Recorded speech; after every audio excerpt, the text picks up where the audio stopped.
প্রিয় অষ্টম শ্রেণীর শিক্ষার্থীরা, শুভেচ্ছা নিও। আজকে আমি তোমাদের বিজ্ঞান বিষয়ের নতুন বই থেকে তৃতীয় অধ্যায় ব্যাপন, অভিস্রবণ ও প্রচ্ছেদন, এই অধ্যায় 31 পৃষ্ঠায় পানি পরিবহনের পরীক্ষা, এই কাজের সমাধান করে দেব। প্রথমে তোমাদের বলবো, যারা আমার চ্যানেলটি সাবস্ক্রাইব করো নাই তারা আমার চ্যানেলটি সাবস্ক্রাইব করবে এবং আমার সাথে থাকবে। তাহলে চলো আমরা ক্লাস শুরু করি। তৃতীয় অধ্যায়, পৃষ্ঠা নং 31, পানি পরিবহনের পরীক্ষার কাজ।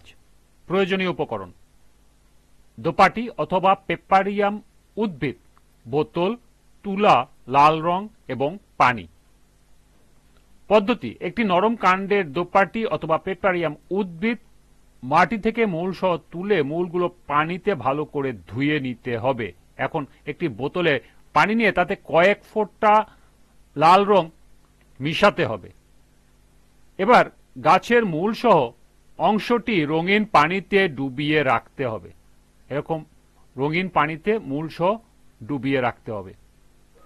কয়েক ঘন্টা পর দেখা যাবে যে কাণ্ড এবং পাতার শিরাগুলো লাল রং ধারণ করেছে। গাছটি বোতল থেকে তুলে কাণ্ডের প্রস্থচ্ছেদ বা লম্বচ্ছেদ করে অনুবীক্ষণ যন্ত্রে দেখো এবং তা লিপিবদ্ধ করো। তোমার পর্যবেক্ষণ থেকে তুমি কি সিদ্ধান্তে উপনীত হলে তা এবং এতে কি প্রমাণ হলো। অর্থাৎ এই গাছটি রঙিন পানিতে ডুবে যাওয়ার পর দেখা যাবে গাছের পাতা এবং শিরাগুলো লাল বর্ণ ধারণ করছে।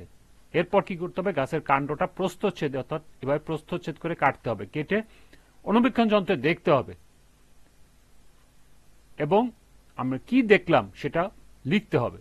এই পর্যবেক্ষণ থেকে তুমি কি সিদ্ধান্ত উপনীত হলে এবং এতে কি প্রমাণিত হলো সেটাও লিখতে হবে। চলো আমরা এখন এর সমাধান দেখে নিই।